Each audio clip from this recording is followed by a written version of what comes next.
Hello বন্ধুরা, আমি এনসান তোমাদের সবাইকে আমি আছি ইউটিউব চ্যানেলে স্বাগত জানাই।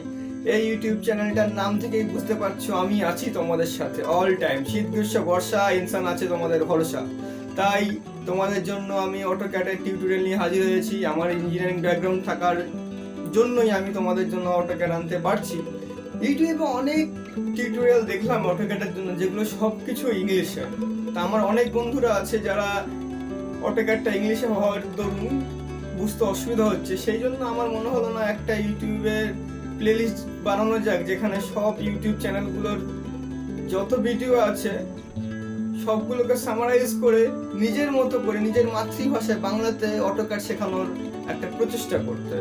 সেই কারণেই আমি আমার এই ইউটিউবে অটোক্যাড টিউটোরিয়ালটা চালু করতে চলেছি। আর কথা না বাড়িয়ে চলো শুরু করা যাক অটোক্যাড টিউটোরিয়ালটা। তার আগে বলে রাখি, নতুন যারা এসছে আমার চ্যানেলে তারা চ্যানেলটাকে সাবস্ক্রাইব করে রাখো, বেল আইকনটাকে প্রেস করে নাও আর আমার চ্যানেলটার সাথে থাকো। আমি আছি তোমাদের সাথে, তোমরাও আমার সাথে থাকো।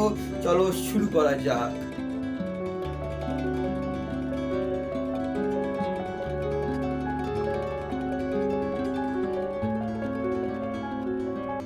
হ্যালো গাইস, এখন আমি আমার কম্পিউটার স্ক্রিনে চলে এসেছি।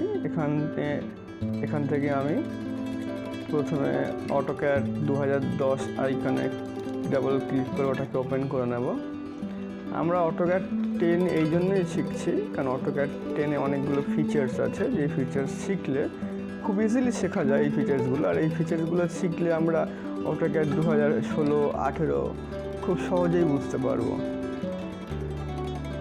অটোক্যাডটা ওপেন করলে এরকম একটা ইন্টারফেস শো হয়, আমরা যেটা দেখতে পাচ্ছি এখন। এই প্রথমে বলা নেওয়া উচিত যে অটোক্যাড হলো একটা কম্পিউটার এইডেড ডিজাইন সফটওয়্যার।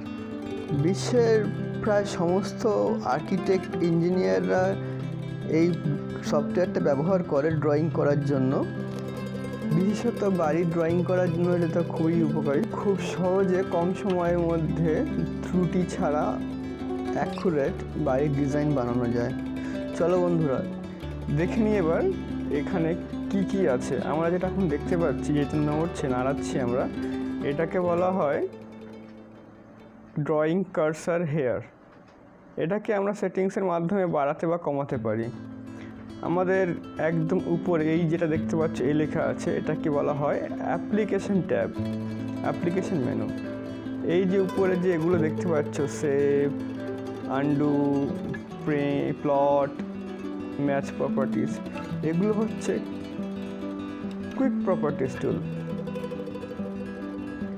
এইটা যে এগুলো দেখতে পাচ্ছ এটা হচ্ছে ইনফো সেন্টার। এই যে এখানে লেখা আছে দেখতে পাচ্ছ manage, insert, annotate, parametric view, এইসব যেগুলো লেখা আছে, এই ট্যাবটাকে বলা হচ্ছে মেনু ট্যাব বা রিবন ট্যাব। এটা হচ্ছে ড্র প্যানেল, এর মধ্যে লাইন দেখা যাচ্ছে, আর্ক আছে, পলিলাইন আছে, এটাকে ড্র প্যানেল বলা হয়। তারপর এটা হচ্ছে মডিফাই প্যানেল, টুলবার। এখানে থেকে আমরা অনেক কিছু মডিফাই করতে পারবো, break point, joint, rotate, offset, scale, move. তারপর এটা হচ্ছে লেয়ার, রিবন বলা হয় এটাকে। এটা হচ্ছে অ্যানোটেশন। এখান থেকে আমরা মাল্টিপল টেক্সট আর সিঙ্গেল টেক্সট কীভাবে টাইপ করব ড্রয়িংয়ের মধ্যে, এটা আমরা পরে দেখাবো। আমরা টেবিল ইনসার্ট করতে পারি এখান থেকে এসে, দেখতে পাচ্ছ টাইটেল লেখা আছে, হেডার, ফুটার, হেডার। এটা কেটে দিয়ে এখন পরে এটা নিয়ে বিস্তারিত আলোচনা করা হবে। এটা হচ্ছে ব্লক, এটা হচ্ছে প্রপার্টিস বাই লেয়ার। আমরা যে ড্রয়িংগুলো আঁকবো সেই ড্রয়িংয়ের আউটার লাইন, ইনার লাইন কত কী হবে, সেই থিকনেস কতটা হবে সেটা। এটা হচ্ছে মেজারমেন্ট, এখান থেকে আমরা যেটা ড্রয়িংটা করছি সেই ড্রয়িংটার মাপটা আমরা ঠিকঠাক করে নিতে পারবো যে কীভাবে মাপ করছি। আর এটা হচ্ছে স্ট্যাটাস বার, এখানে যেরকম এক এক করে দেখতে পাচ্ছ তোমরা, snap mode,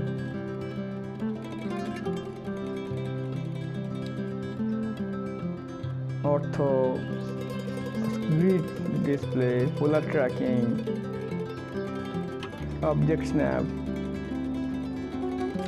snap tracking, allow disallow dynamic UCS। এটা হচ্ছে আমাদের ড্রয়িংয়ের সময় ইউসিএসটা এদিকে দিক চলে যায়, ওখান থেকে ইউসিএসটাকে আমরা কন্ট্রোল করতে পারবো। এটা হচ্ছে কমান্ড উইন্ডো, এখান থেকে আমরা কমান্ড দিয়ে ড্রয়িংটা করবো। বেশিরভাগ সময় আমরা কমান্ড দিয়ে ড্রয়িংটা করি যাতে আমাদের খুব জলদি হয়ে যায়। এটা হচ্ছে আমাদের ওয়ার্কিং স্পেস বা মডেল স্পেস। এই ব্যাকগ্রাউন্ডটা আমরা চেঞ্জ করতে পারি কালার। কমান্ড লাইনে ওপি টাইপ করে তারপর এখান থেকে ডিসপ্লে অপশানে ক্লিক করে দেন কালারে আসতে হবে। কালারে ক্লিক করে 2D মডেল স্পেস সিলেক্ট করে ওখান থেকে ইউনিফর্ম ব্যাকগ্রাউন্ড সিলেক্ট করে তারপর আমরা কালারটা ইচ্ছা মতো চেঞ্জ করতে পারি। ব্ল্যাক করে দিলাম, দেন অ্যাপ্লাই অ্যান্ড ক্লোজ করে অ্যাপ্লাই করে ওকে করে দেব। দেখতে পাচ্ছ ব্যাকগ্রাউন্ডটা ব্ল্যাক হয়ে গেছে। এভাবে আমরা নিজের ইচ্ছা মতো করতে পারি। আর একটা হবে রাইট ক্লিক করে ওখান থেকে আমরা অপশানে গিয়ে 2D model space uniform background then white select করে অ্যাপ্লাই ওকে।